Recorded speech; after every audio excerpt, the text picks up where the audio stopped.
सेठ साहब आ गया वो शाहकार जिसका था इंतजार। अच्छा कौन? खत जो बाइडन। यस, जो बाइडन का खत। एक जमाने में आप तबसरा किया करते थे, फोन नहीं आ रहा था, फोन नहीं आ रहा था। आप बताते थे हो सकता है आ जाए, हो सकता है आ जाए, आ जाए। बाद में उन्होंने, इमरान खान साहब ने कह ही दिया मैं इंतजार ही नहीं कर रहा, जाओ मुझे कोई इंतजार नहीं है। लेकिन यहाँ पर तो इंतजार भी नहीं था। नहीं देखिए, उस वक्त तो ये था कि ये तो भाग दौड़ बड़ी हुई उस वक्त। हाँ। कि किसी तरीके के साथ एक फ़ोन कॉल हो जाए। हाँ। मुझे याद है मोहित यूसुफ जो कि उनके नेशनल सिक्योरिटी एडवाइज़र थे, वो तो वहाँ जाके उन्होंने टेंट लगा लिया था वाइट हाउस के। बाद में शिकायत भी की थी और बाद में फिर एक किसी इंटरव्यू देते हुए किसी ब्रिटिश को पे शिकायत भी की, शिकवा कर दिया ना कि ऐसे किया हमारे साथ। की गल हुई। असी भी ते हैं, असी जो मर्जी कर दे रही है ना वास्ते इन्होंने कोई परवाह नहीं। तो बहरहाल वो मैं समझता हूँ काफ़ी शर्मिंदगी का बायस था वो। और उनकी तरफ से एक पैगाम था, बड़ा क्लियर कट पैगाम फिर मिल गया।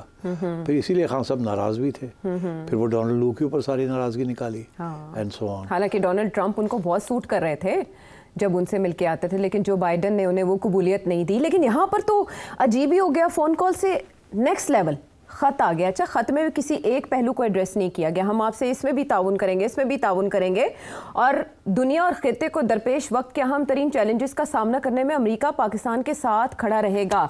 हमने अपने शो में डिस्कस किया था कि इंश्योरेंस पॉलिसी है 1 पेज पाकिस्तान में, तो ये ख़त और अमेरिका की कबूलियत वैसे ही है। देखिए, अमेरिका ने आज तक किसी हुकूमत को पाकिस्तान के अंदर ये नहीं कहा कि हम एक्सेप्ट नहीं करते। उन्होंने मार्शल लॉ हुकूमतें एक्सेप्ट कर ली हैं, उन्होंने हाइब्रिड रजीम एक्सेप्ट कर ली है। उन्होंने क्या नहीं एक्सेप्ट किया, वो तो सिर्फ देखते हैं कि उनके मफाद में है कि नहीं है जी। तो ये रजीम जो है उनके मफाद के ख़िलाफ़ नहीं है। खान साहब की रजीम जो थी कुछ उन्होंने वो भी उनके ख़िलाफ़ नहीं थी, मगर खान साहब के जो कुछ लफ्ज़ी कार्रवाई थी वो थोड़ी सी बदतमीज़ी थी उसमें। और एक सुपर पावर के साथ आप ऐसे नहीं कर सकते, ना ही आप सऊदी अरेबिया के साथ ऐसी बात कर सकते हैं। और उनकी इंटेलिजेंस एजेंसी ने खान साहब के जो रिमार्क्स थे वो पिकअप किए हुए थे। सिर्फ सऊदी अरेबिया ने नहीं पिकअप किए, CIA भी पिकअप करती रहती थी। और खान साहब अपनी प्राइवेट कॉन्वर्सेशन में तो बहुत बातें कर जाते हैं ना, तो खान साहब की वो बातें सारी पहुँची हुई थी वहाँ। अच्छा। तो इसलिए मैं समझता हूँ कि अब ये लोग बेचारे, इन्होंने बड़ी मेहनत की है PTI वालों ने। हाँ, कांग्रेस से ये करते रहे और ख़त शहबाज शरीफ साहब को आ गया। शहबाज शरीफ साहब ने भी कोई लॉबिंग की है ख़त को लिखवाने के लिए? नहीं, मगर आपको याद होना चाहिए कि इस ख़त से कबल एक बहुत अहम मीटिंग हुई थी। वो मीटिंग में अमेरिकन एम्बेसडर प्राइम मिनिस्टर को मिले थे। हाँ, 15 मार्च। उसके बाद ये वाज़े हो गया था कि अब रास्ता खुल गए हैं सारे, और अब जो बाइडन की तरफ से कुछ ना कुछ हो जाएगा। अच्छा। और अमेरिकन के तो हमेशा अफवाज पाकिस्तान के लीडर्स के साथ बड़े अच्छे तल्लुकात रहे हैं, और प्राइवेटली जो मर्जी एक दूसरे के बारे में कहते रहे, मगर पब्लिक में और diplomatically speaking they always had good relations.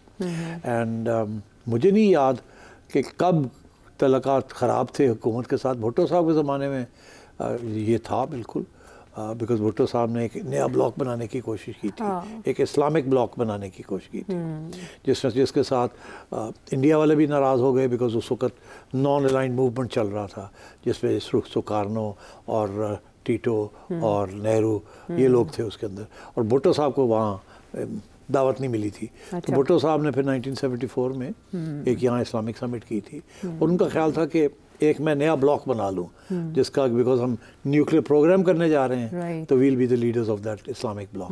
तो लाहौर में फिर वो इस्लामिक समिट हुई थी, गद्दाफी स्टेडियम, भी आए थे, वो भी सारे आए थे। गद्दाफी स्टेडियम, हमारे स्टेडियम का नाम भी रखा, गद्दाफी साहब ने पैसे भी दिए इसके लिए। तो ये सब कुछ हुआ, और भुट्टो साहब को पसंद नहीं किया जाता था, अमेरिकन्स डिडंट लाइक हिम। फिर उन्होंने एक लेटर लहराया था आपको, नहीं वो जो लेटर लहराया था वो भी इसी किस्म का लेटर था, है ना? हाँ, वो कुछ नहीं था। अच्छा। भुट्टो साहब के बारे में ये कहना कि जब यूनाइटेड नेशंस में ये रेजोल्यूशन हो रहा था बांग्लादेश के ऊपर, और तो भुट्टो साहब की कोशिश थी कि पाकिस्तान के हक़ में हो, मगर यूनाइटेड नेशंस में वो पाकिस्तान के हक़ में नहीं हुआ, पोलिश रेजोल्यूशन था। तो भुट्टो साहब ने वहाँ कोई कागज़ पड़े हुए थे सामने, तो उन्होंने लेके फाड़ दिए। हाँ, बड़े ड्रामे के साथ, मैं नहीं मानता, मैं नहीं जानता, going back to my country, I am going back to my people, तुसी वड़ो कह के। तो भुट्टो साहब वॉकड आउट। तो पता ये चला कि वो एक्चुअली बात ये थी कि जी वो रेजोल्यूशन था जिसको उन्होंने पढ़ा, एक्चुअली वो रेजोल्यूशन नहीं था, it was just a piece of paper line, उनको जो मिला उन्होंने ड्रामा किया। तो भुट्टो साहब करते थे इस किस्म के ड्रामे। अब वो इमरान खान साहब ने भी इसी किस्म के ड्रामे करने की कोशिश की, मगर अमेरिकन इंटरवेंशन ईरान में हुई in the early 1950s, British and American intervention to regime change। और भुट्टो साहब के ज़माने में भुट्टो साहब ने आईबी ने उस वक़्त एक कॉन्वर्सेशन थी जो कि बग की थी, भुट्टो साहब ने उसका भी हवाला दिया कि एक अमेरिकन डिप्लोमेट था, वो किसी और अमेरिकन डिप्लोमेट से बात कर रहा था और आईबी ने उसका फ़ोन टैप किया, तो उसमें जब भुट्टो साहब की छुट्टी हुई तो उसने फ़ौरन कहीं उठा के फ़ोन किया और उससे सिर्फ इतना कहा ही इज़ गॉन, मतलब है कि छुट्टी होगी भुट्टो दी। तो वो भुट्टो साहब ने उसके बारे में काफ़ी उसकी खींचतान हुई कि देखो जी इंतज़ार कर रहे थे उन्होंने निकाला, मगर ये खान साहब का उसके बाद पहला ही इंसिडेंट है। तो मैं ये समझता हूँ कि ट्रम्प, अब लोग पूछ रहे हैं जी कि डोनाल्ड ट्रम्प आएंगे और वो फ़ोन करेंगे, ये अभी मुशाहिद हुसैन साहब ने भी इस किस्म की बात जी की। उन्होंने भी ये कहा है, शब्बर जैदी ने भी कहा है, शेर अफजल मरवत साहब भी इम्कान ज़ाहिर कर रहे हैं कि नवंबर तक ही है ये निज़ाम। अच्छा, मैं नहीं इत्तेफाक करता, मगर इसके लेट्स वेट टिल नवंबर, फिर देख लेंगे, कुछ नहीं होना, कोई फ़ोन कॉल के साथ इस गवर्नमेंट की छुट्टी नहीं होनी, कोई ऐसी चीज़ नहीं होनी। अच्छा, I can tell you this. तो इस लेटर के साथ होना क्या है? ये letter is a strong measure of support. Okay, देखिए IMF का आना, ये लेटर का होना, मीटिंग्स होनी, सऊदी अरेबिया के साथ तल्लुकात रिस्टोर होने, फिर ये सऊदी इन्वेस्टमेंट ने आना है, बहुत कुछ होना है अभी। UAE और आखिरी जो बहुत इम्पोर्टेंट चीज़ है जिसको अगेन मैं ये कहूँगा कि या तो सारी इस्टेब्लिशमेंट और गवर्नमेंट जो है उसको पता नहीं वो हो क्या रहा है, और मुशाहिद हुसैन साहब को ही पता क्या हो रहा है। अभी जो इसहाक डार साहब ने बयान दिया था कि हम सोच रहे हैं कि तजारत हिंदुस्तान के साथ उसके ऊपर गौर किया जाए, फैसला नहीं हुआ मगर गौर किया जाए। तो मुशाहिद हुसैन साहब ने फिर एक बयान दिया कि ये कैसे हो सकता है कि इसहाक डार साहब ने ऐसी बात की है, ये बात तो करनी नहीं चाहिए। दो वजूहात, एक ये कि हमारा मौक़िफ़ ये नहीं रहा कि हम इस किस्म की बात करें, और दूसरा ये कि सारे स्टेक होल्डर से पहले डिस्कस करके ये बात करनी चाहिए थी, आपने क्या उठ के जाके बात कर दी जी। तो मैं उसी वक्त मैंने ये सोचा कि ये एक्चुअली इसहाक डार साहब को बेवकूफ़ शख्स नहीं है, ये सारी बात जो इसहाक डार साहब ने की इसके पीछे कुछ ना कुछ है। तो जब तफ्तीश की तो पता चला कि बात बिल्कुल चल रही है, फॉरेन ऑफिस में भी चल रही है और स्टेक होल्डर से भी बात चल रही है, और ग्रीन लाइट मिल गई है कि इसको आगे बढ़ाएं, हल्का हल्का करके आगे बढ़ाएं। अच्छा, इसको टेस्ट करें पानी को। तो इसमें stakeholders are on board. आप देखिए ये how we can do it without any problems.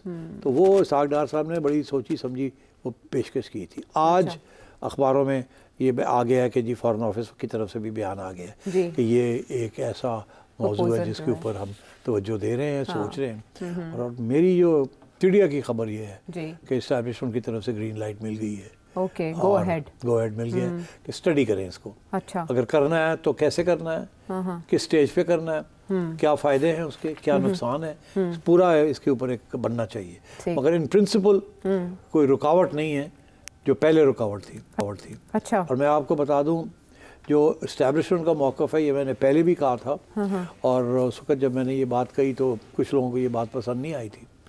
General Bajwa के दौरान जबकि ये 2019 में जब आर्टिकल 370 उन्होंने वापस लेके और कश्मीर को मर्ज कर लिया जी। तो हमारी गवर्नमेंट का एक इमीडिएट रिएक्शन था कि हम तजारत बंद करते हैं, इन्वेस्टर्स को विड्रॉ करते हैं। ये इमरान खान साहब का मौक़िफ़ था जो कि उन्होंने जाके पार्लियामेंट में ले लिया किया था। मगर उससे कबल एक और कमांडर्स की मीटिंग हो रही थी जिसमें यही सब्जेक्ट डिस्कस किया जा रहा था। उसमें उन्होंने 2-3 हाई पावर्ड वकील भी बुलाए हुए थे। अच्छा। और उसके बाद जो बयान आया ISPR की तरफ से वो बड़ा इंटरेस्टिंग था, मैंने उसकी तरफ तवज्जो दिलाई थी, मगर वो गुम गई बात बिकॉज खान साहब ने इतना स्ट्रॉन्ग बयान दे दिया था। जो फ़ौज के अंदर जो लीगल ओपिनियन था वो ये था कि ये 360-70 जो है जिसके ऊपर इतना कुछ हो रहा है, हम तो इसको मानते ही नहीं है। हमने पहले दिन से इसको नहीं मानता बिकॉज ये UN रेजोल्यूशंस के ख़िलाफ़ था।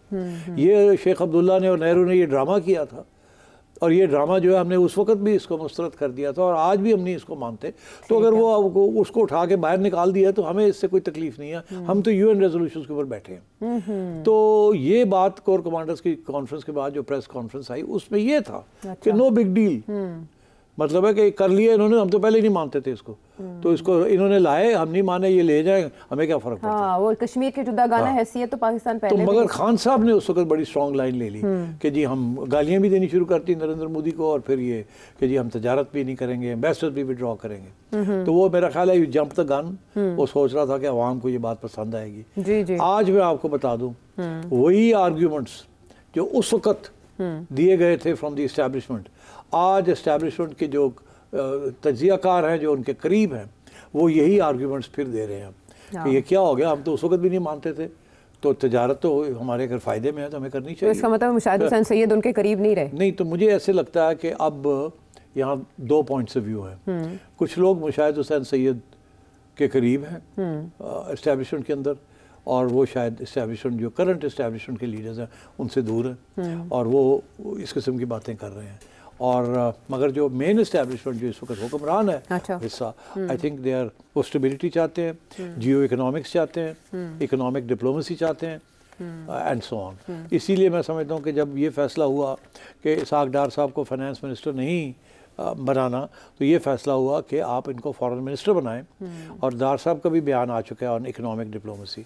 सो आप सोचिए कि this is a major thrust, because इस वक्त हमारा प्रॉब्लम सियासी नहीं है एक्सटर्नली, इंटरनली है मगर नॉट एक्सटर्नली। एक्सटर्नली हमारा और इंटरनली हमारा प्रॉब्लम है इकोनॉमिक्स। तो इसलिए we need the assistance of the international community, and that's why all this. अच्छा, वैसे वो एक्सपेक्ट किया जा रहा था जब उन्होंने ये टर्म इस्तेमाल की ना इकोनॉमिक डिप्लोमेसी की, तो वो ये कि वो भाई फॉरेन पॉलिसी में कोई ऐसा चेंज लाएंगे जो इकोनॉमी को सपोर्ट कर सके। तो अगर ये ब्रेक थ्रू होते हैं इस नौयत के जो कि पाकिस्तान में एंटिसिपेट नहीं किए जा रहे, तो इसका सहरा फिर वजीर खजाना के सर ही जाए, खारजा जो पहले वजीर खजाना थे। नहीं, ये सहरा तो ये देखे ये इतना आसान नहीं होगा इसको करना। अच्छा। इसके ऊपर शोर तो पड़ेगा, खान साहब की जो PTI है वो तो बहुत शोर डालेगी, कश्मीर से भी शोर आएगा, बिकॉज हमने 70-75 साल जो है वो एक ही बात कही है, वो हमारे खून के अंदर है। अब उसको रिवर्स करना कोई आसान काम नहीं है, इसीलिए धीरे धीरे चलना पड़ेगा, Aahista Aahista, step by step. ये कोई बड़ा कदम नहीं होगा। मैं ये समझता हूँ जब तक अगली इलेक्शन नहीं हो जाती इंडिया की, और नरेंद्र मोदी साहब वापस आ जाते हैं या नहीं आते, उस वक्त तक कोई बड़े कदम नहीं उठाए जाएंगे हमारी तरफ से। अच्छा। इस वक्त हमें हिंदुस्तान का भी मौक़िफ़ जो है पाकिस्तान के बारे में बड़ा टफ़ है, और वो आपको कोई रिलीफ नहीं देना चाहेंगे, क्योंकि हम तो रिलीफ चाह रहे हैं ना ट्रेड के साथ, कि जिन जिन चीज़ों की यहाँ कीमतें ज़्यादा हैं, अगर हिंदुस्तान से अक्रॉस द बॉर्डर आ जाती हैं तो इन्फ्लेशन कम हो जाएगी, स्पेशली फूड इन्फ्लेशन। तो इस किस्म के इश्यूज़ हैं। देखिए, अब सोचिए तो सही आप आयशा कि हम हिंदुस्तान और अफ़गानिस्तान के दरमियान जो तजारत है उसको फैसिलिटेट कर रहे हैं, वो पूरी फुल फ्लेश्ड हमारे दरमियान, हम सारा सड़क तो हमारे दरमियान, हाँ, ब्रिज है, हम दोनों ब्रिज है, तो वो उनके दरवाजे हमने नहीं बंद किए। अफगानिस्तान और इंडिया को हम फायदे ले रहे हैं, वो लेकर कर रहे हैं, और हम लेके बैठे हुए कि हम नहीं करेंगे। ये बताइए, सोचिए तो सही। तो मतलब है कि इसमें बहुत सी खामियां हैं हमारी करंट पॉलिसी में, और अगर ये तब्दील होती है तो इसमें फ़ायदा ही फ़ायदा है, नुकसान नहीं है।